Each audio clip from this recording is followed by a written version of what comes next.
Good evening, everyone. My name. My name is Dora. You're very welcome to the first Wednesday series. We have been waiting for this month. We always wait for the ULMA showcase. It's like a highlight of the first Wednesday year every year. And we're very excited to have you. Thank you for coming. And Emily, thanks so much for organizing with us. I just want to say a few admin-y things and then we'll kick off. So one is Emma from the White House is here to take a short, she'll be taking a short reel soundless of our evening just to document it for White House posterity. The White House has such a rich history of poetry and it's great that we can be part of it. So thank you for having us. And this will make you all look amazing. No pressure.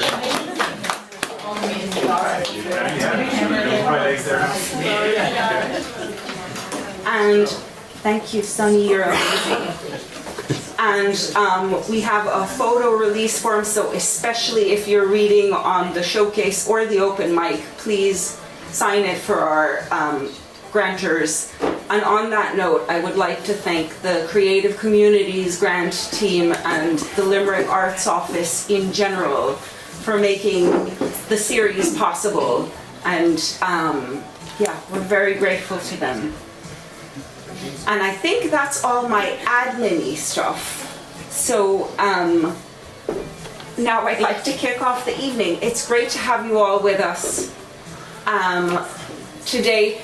If you haven't picked up on it from things I've said previously, we have a showcase of wonderful writers from the ULMA in creative writing, and several of the people with us have been in previous showcases and have stuck around and become the backbone of the series. So it's great to have you all with us, and we hope you come back as well. I'm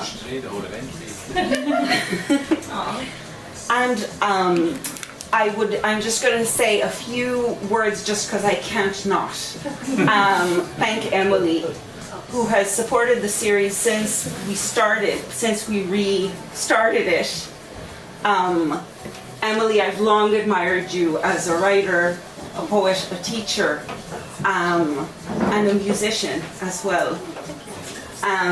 And to those of you who haven't read Emily's work yet, to date there are 3 collections called No Vague Utopia, In Between Angels and Animals from 2013, and Conditional Perfect from 2019.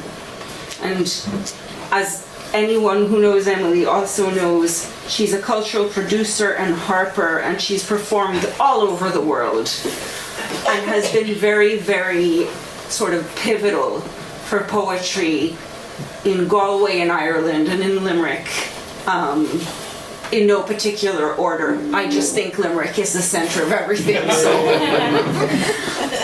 So Emily, would you like to come up and just say a few words about the year?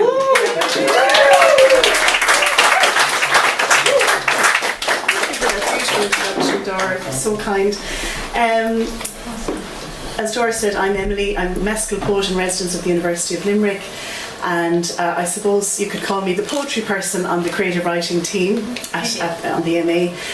And this is our 3rd year, as Dora mentioned, collaborating with herself and Lauren and Dominic. And this has become a highlight in our calendar for the academic year. We're just so grateful to you for this platform and this opportunity to have a bit of a knees up at the end of the semester and to have this vital platform for the new voices. My colleagues and I are extremely fond and proud of this group, and our past pupils as well over there. They've been so engaged during the past year, and a real pleasure to teach.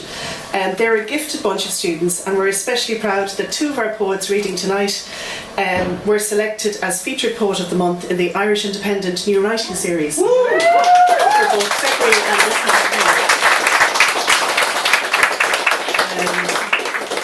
no small accomplishment, as you know. The New Irish Writing is a highly competitive national competition, and those poets are Caroline Heffernan and Emma Beard. Unfortunately, Emma is unwell. I've just got a report that Emma is unwell, so she won't be able to join us now. But watch out for her poem, because it's this month's Poem of the Month. Holly Hughes was the Lion Square Poets featured reader last year and is garnering plenty of accolades for her performance poetry and her one-woman show. And we're honoured to have a poet from Gaza with us on the MA, Lou Jane Annan, who enriches our culture and appreciation of Palestinian traditions and brings a powerful, important voice of witness in these dark times.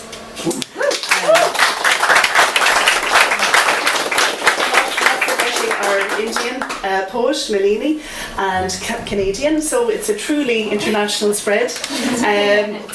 Unfortunately, there won't be time in this half-hour slot to read each person's biographical note because we have 9 readers this evening, but I can guarantee you you're in for a real treat because this is a vibrant, exciting constellation of voices and future literary stars. So please give a very warm welcome to Lou Jane Annan, Liam Carney, Owen Finnegan, Caroline Heffernan, Holly Hughes, Malini Jayan, Brian Keating, Fionnán McGallen and Aoife Nally.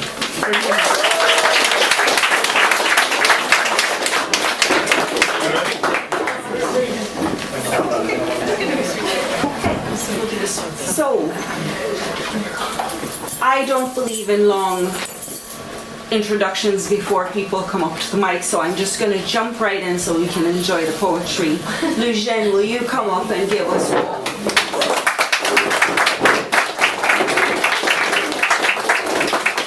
I think we can do better than that.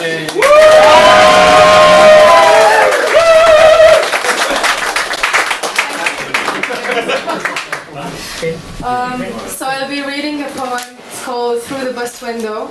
I wrote that right after I arrived to Ireland, and it was written in the bus but when I left Gaza, and I edited that in Ireland.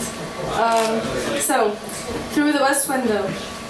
The day I left the darkness to the light, on the road floating to the future, I saw my people sending goodbyes, a scene that no camera can ever capture. Through the bus window I saw hands waving at me in delight, women throwing warm kisses, a child running alongside the bus flying his kite. Through the bus window I glimpsed bags of flour scattered across the ground, bags with countless souls lost in waiting, and shreds of clothing for those never found. Through the bus window I heard my people imploring me to take them anywhere, if I only could shield them from the enemy's brutality. But the enemy robbed me from all my power, left me powerless, torturing me with the scene of my desperate people. Through the bus window I felt my heart attached into a stone from the rubble, left bleeding and shaking. Every mile away from my homeland was accompanied by nostalgic brines, cold air floating through my veins, aches building settlements that will last forever. Forget the people, forget the war. Through the bus window I watched my mother, standing few centimeters away, further and further, tracing her waving hand, slowly collapsing as further the bus goes. Her body began losing its colors and resembled the others who came for the last goodbyes. I drew the bus window curtain closed, tilting the back of my head against the seat back, breathing in deeply, releasing a shivering sigh. Then I closed my eyes. Thank you.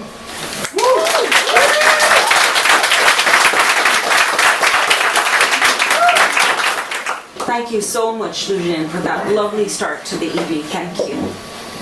And next, if I could ask Liam Carney to come up.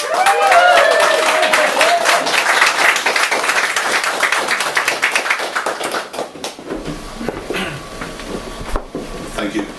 Hard to follow that. This is the product of a free writing exercise that we did with Emily. It's called Lost Photograph. I remember the photograph held in my hand, the feel of its paper more fragile than a phone.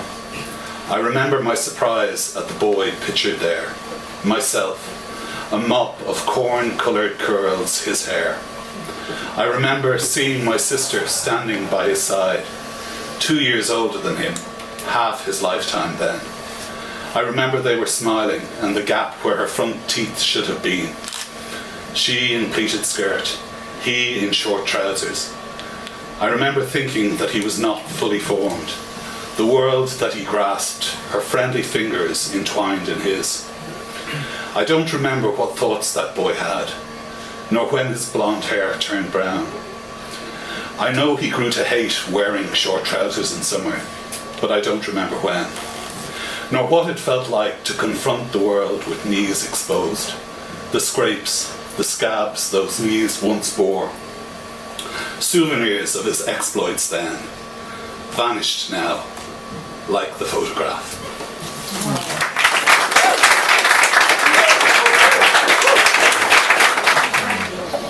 Next, and you'll notice we're doing the order purely in alphabetical order of last name.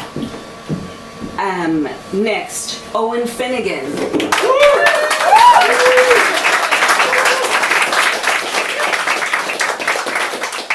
Thank you so much. This is an ode to getting old with your spouse.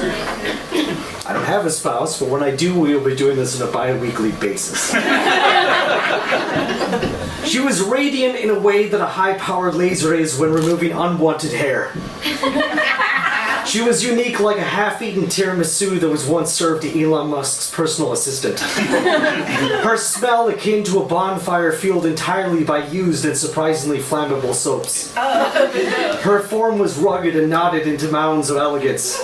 Oh, I miss how when she took her socks off, clouds of dust would issue forth, causing me to cough in great admiration. The sort of oily sweat that would linger just underneath her several folds glistened in the moonlight. Her spiky chin hair scratched me in ecstatic bliss when I leaned in for a kiss. Her flab seemed to jostle it. Hang on a minute! What about him?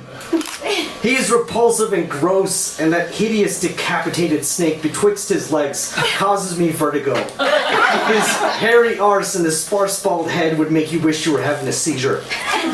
Look at that bushel of black wheat jammed in those nostrils, and those toenails as hard as granite. The smell of depleting testosterone and the lip shuffle you call a walk. The expired scent of rotting eggs you would fart out was classed as a bioweapon by several international organizations. And what about the fact that you can't get out of bed without a pill?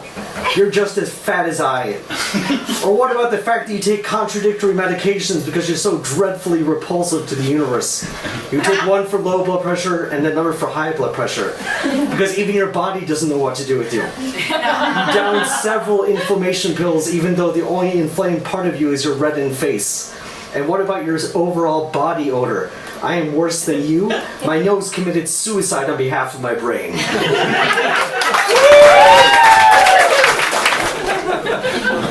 Thank you, Owen. Lovely.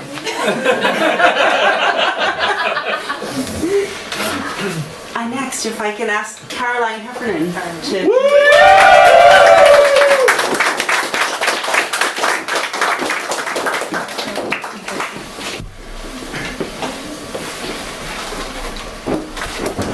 Dad, in memory of Brian Quinn. Dust motes swarmed the surface of thickened orange in perspex jugs abandoned beside half-drunk beakers of curdled milk. The remnants of recent days wheeled out of view as swaying sunflowers mock outside your window. Euphemisms abandoned. Palliative now. Do not resuscitate. 1 to 3 weeks, the doctor says, as if hearing isn't the last to go. I cannot cease their careless chatter as we cluster round your cot, a bed now deemed too dangerous. The daily ritual of 1, 2, 3 suck, 1, 2, 3 swallow, dispensed with in despair. A straw swapped for syringe, swapped for silence. Should have given you the coke you craved. Liam Clancy blasts the Dutchman from Bang & Olufsen as you're wheeled out the door in purple shroud. Your cremation yet to come. Out of view. Burn, ash, scatter.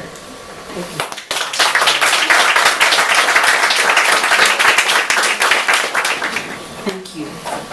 One of the lovely things that we see happen on the open mic all the time, and we're seeing tonight, is how lovely it is when works juxtapose with each other, and I think we're seeing. Emily was remarking about how supportive the group are of each other, and yeah, this is the way poetry should be. So thanks so much. It's lovely to see. And next a poet, another poet who I really enjoy, Holly. Will you come up and give us?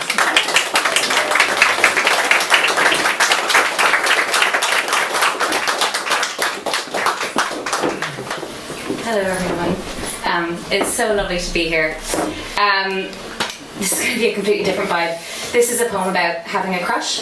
And as we're coming into summer, my wish is for all of you that you have many crushes this summer. And particularly the kind of crush where you lose all of your feminist principles, as happens to me every time I go to Italy. This is called Italian Men Showing Me Things. I could be led by the hand forever by an accented man in sockless shoes and an impossibly small car, if it ends with a palm on the small of my back, an exhale into my ear. I want to show you something.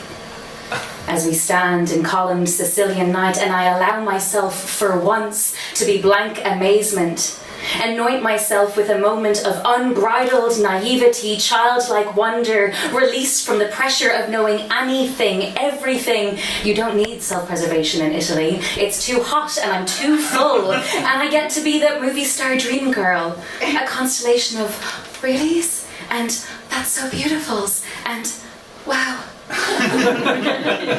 Wide-eyed, sandaled, and not even ranting about climate change, just suntanned and sand everywhere. An American, basically. Tonight, it is a mural that made him cry the first time he saw it. I almost cried too as he weaves the story round me down a lamplit side street, cats meowling, fruit rotting, even rubbish is romantic in Sicily.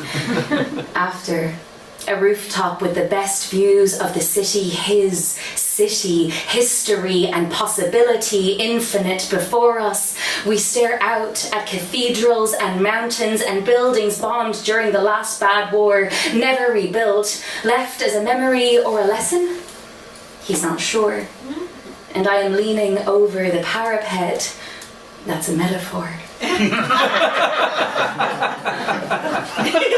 And then leaning into him, buckled by the pulsing legacy, this sprawling expanse of living, leaning too deliciously, helplessly into the worn waltz, this practice dance of one micro step here, one meaningful glance there. Cliches exist only in retrospect. In the moment, they are cinematic, they are old Hollywood, they are Rita Hayworth, Cary Grant, play it again, Sam. But back to Palermo. And he is needlessly pointing out some blank landmark. There is wine in plastic cups, flaring rump of a lit cigarette. I did warn you about the cliches. Still, too hot and too full, I am all placid fascination, breathy and dazzled and pretending to see it, I don't. But that's just pretext to get closer, and if you look right here, pixelated limbs, wanting, seeking, adhering to the choreography that places his lips near my ear, right cheek nestled in left armpit, everything inclining, expanding, the verb graze comes to mind. Impossible to hide the smile then. And so I let them show me things. The earnest, philandering, overzealously spritzed Italian men as they talk of beauty and next times and purpose, and all the nights their hearts broke clean from their chest but returned stronger, bigger, bolder, did so to lead them to this very moment. But yes, of course, Bella, don't you know this is destiny? That's when they lean in, kiss me, and I relent in a way that feels religious. Simple legs like stracciatella gelato melting because isn't this all there is? Pleasure and just for tonight, but maybe forever pleasure. Thank you. Thank you, Holly. Next, if I can ask Malini to come and give us a poem.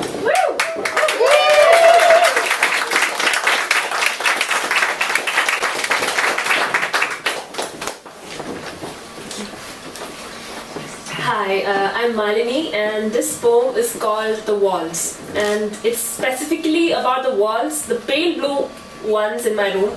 And tonight, I'm finally letting them snitch about my secrets.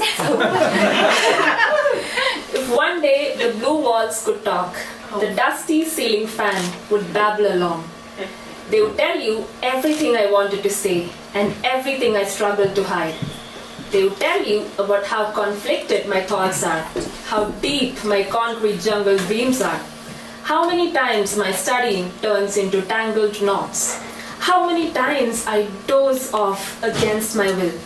They would tell you how I nervously bite my nails bare, the number of episodes I speed through past dawn, the wicked lies I tell without any care in the world.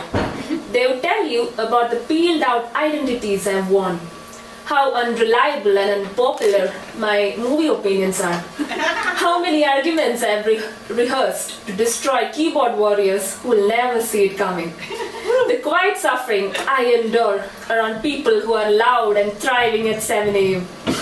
You would know me then if that day ever came. But until then, I'll stand back away from it all. Thank you.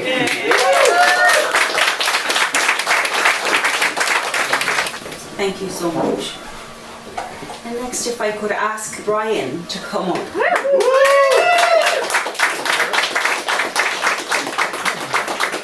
Thank you. So I wrote this poem in response to, in a workshop with Kerry Neville, who some of you here probably know, in response to a poem by Fanny Howe, from which I borrowed the opening line, and I've also borrowed the closing lines from Jimmy McCarthy, but I swear I did write the middle bit myself.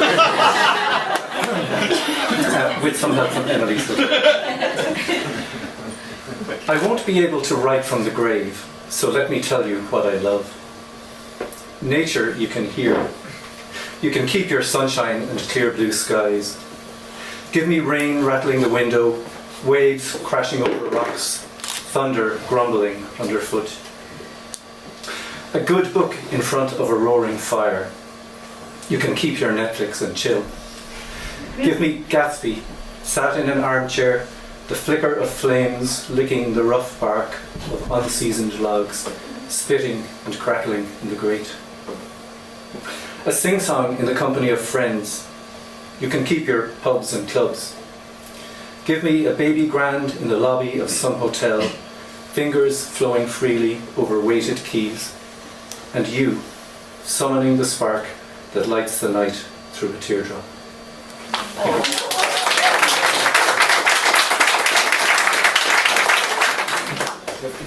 Thank you, Brian.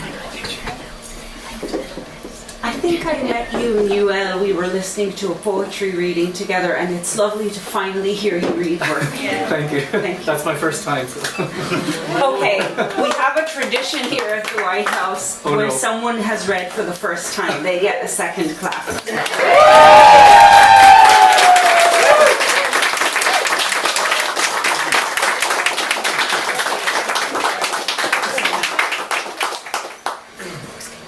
And next, if I can ask Fanon to come.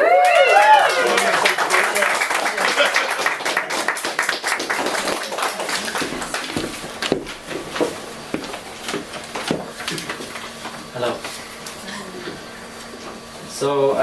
a rather sweet poem, and it's titled Liam, although I think I'm going to change it because there's 2 Liams on our course. It's not about you, Liam, sorry. Or the other Liam. Hawthorn flowers are edible. I never knew. Until Sunday, when Grandad took us walking. The old road to Bandon, growing over with moss, 30 feet from the new road, 30 years old. Taken over by cars, roaring incessantly, sound smothered by rows of trees and bushes. He named them when we asked him. I knew a few staples: ash, holly, hawthorn, gorse. You asked if he went foraging. Hawthorn often, or sour sallies sometimes if he saw them, he said. I tried the haw leaf, tasted nothing, only a fibrous green. My nose was blocked with a stuffiness that clogs my sinuses whether I'm in or outdoors. Sometimes it's dust, sometimes pollen, always a nuisance, never happens in other countries, only Ireland. Grandad used to walk here with his mother when he was a child. Just up the road, under the turn-off to Ballinhassig, is a ravine that runs 15 feet at least under a bridge. It's the first place he remembers picking sticks for the fire in the wide shade of the high laurel. A habit he has kept until now. At 84, living room stripped of all but dry timber in white coal bags piled above head height. Spartan, fit. Arthritic shoulders don't lift above his head, but they still saw wood and do odd jobs for neighbours. On our walk, he stood and propped one foot up on a notch in a boulder, admired the seeds of a tree that had landed in a crook of the rock, bedded on the moss. He whistled a tune, loud. He's always done it. It used to embarrass me as a child, walking beside him through the windy streets, stopping to be presented with the smell of a flower, bent down and smiling, inviting you to have a go. Checking side to side to see if anybody I might end up knowing someday is walking by, then trying a sniff if my nose would be clear, and following along, blushing behind the tall, whistling man. This time you told me, walking a little behind, out of earshot, that he reminds you of me, that you learned so much about me, walking with that man, while we trundled the old, quiet concrete that's been receding under nature for 30 years, and let a quiet settle on us between whistles and questions of plants and shrubs. We stopped to admire a giant elder, maybe 30 foot high, very rare, they don't normally get tall, then carried on and said our goodbyes like we have done for nearly 30 years, waving out the car window all the way until driving out of sight.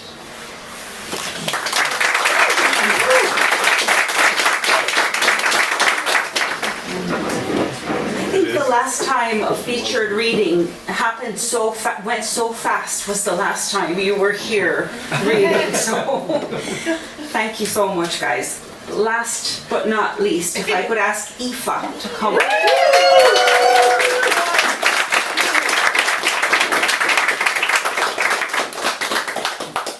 Hello, hello. I'm going to read today from my new book, baby. Woo! It's a premiere, so I'm pretending this is a launch. This is Weird Tales for Woeful Times, Volume 1. She says, hopefully. This is a collection of twisted little fairy tales, fantasias, and such like that I wrote during my recent cancer survival experience. So while I was under anesthetic and radiation, chemotherapy, I wrote these crazy poems. So I competed with one of these, and it's a rhyming story I'll read for you tonight. And the judge says, "That was the finest poem about pandasexuality I've ever read." And I think you forgot to say, that I've ever read, you know. Surely it's the only one. So in my book, I've illustrated every poem, flash fiction, short story, and I give you the woe for every piece, so you can see where a creative mind goes under extreme circumstances. So the woe for this one was the very last. Cancer treatments were done, and I was growing a lovely little patch of white hair at the front and black patch at the back. I was round, cuddly, and needed lots of naps. The day I wrote this, my oncologist called to me and said that, as far as she could tell, the treatment had worked. I was out of the woods, and I wished into the misty mountains. So this is forever home. Is that for me? Her voice was a tonic. Or just go bare naked, I stammered, moronic. She grabbed the disguise and put on the head. If I were a lady bear, would we go to bed? I was the guy who cleaned out the cages. I have to admit I hadn't peopled in ages. Suddenly panicked with what I should do, I thrust in her hand a stick of bamboo.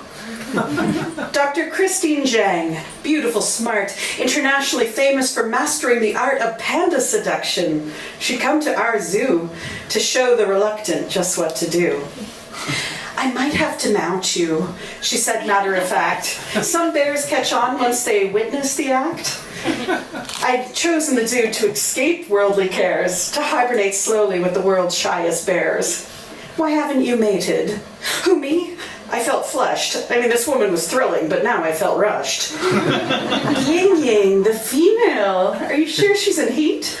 She's been rubbing the cages and is starting to bleat. She seems unimpressed by the males we provided. Out of the three, she's still undecided. She remarked at the strength of my rough keeper's hands. I said they get strong when you're milking the glands. My bear suit so soaked, the panic sweat streaming, that I spilled a small vial of panda bear semen. What a waste, she smiled, so forgiving and sweet, removing her heels to put on bare feet. Then she dropped her dress, I saw curves in the blur. Who wouldn't want her in or out of the fur? I admire your passion. Did she mean for the cause? She held out her hand and I handed her paws. I was stripped to the waist, hot under her glance. I guess I looked buff in my half panda pants. We'd sprayed pheromones to make Ying Ying less choosy, but something in there was making me woozy. I stumbled in closer to give her a kiss, spilling a jar of warm panda piss. Shall we? She smiled and dropped on all fours. I undid the cage lock and opened the doors. She looked back at me with her eyes filled with laughter. I snuggled in close and bumbled in after. We found the enclosure was a new kind of Eden. The boy bear asleep and Ying Ying was feeding. The water was clear and the bamboo so green, the feel of this place was calm and serene. I looked at my colleague, her eyes liquid black. My heart was so full I rolled on my back and stretched out my arms to the end of my claws. Then scratched my left ears and sprang up because the teeth in my jaw were powerful, blunt. When I tried to call out, it came out a grunt. I looked at the doctor in her soft angel fur. It looked like the same thing was happening to her. She looked so appealing on her back in the leaves. I had to be mighty and climb all the trees and bellow and bleat and say to each bear, "This is the love of my life, so beware." She nuzzled my neck, I nibbled her scruff. For the rest of my life, could this be enough? Chewing bamboo, learning to climb, saving the species one cub at a time. I looked back at the gate and my life behind bars. My heart and my mind were divided. I could smell the cool mist and a life in the hills. I would mate. My fate was decided.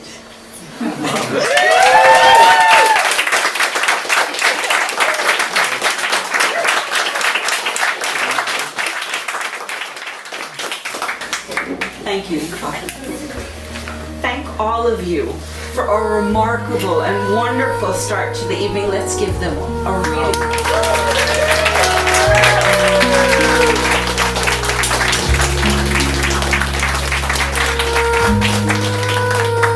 Okay. At this point of the evening, we take a 5-minute break. I really mean 5 minutes. When you come back, we'll start the open mic. If you would like to read on the open mic and you haven't signed up yet, my friend Lauren is in the back and we'll be happy to sign you up. And yeah, go support the White House, come back. Oh, and traveling among you is the photo and video release form for grantors. So if you wouldn't mind signing it and writing your name on it, that would be great. We'll circulate it after the break. So go for 5 minutes and come back.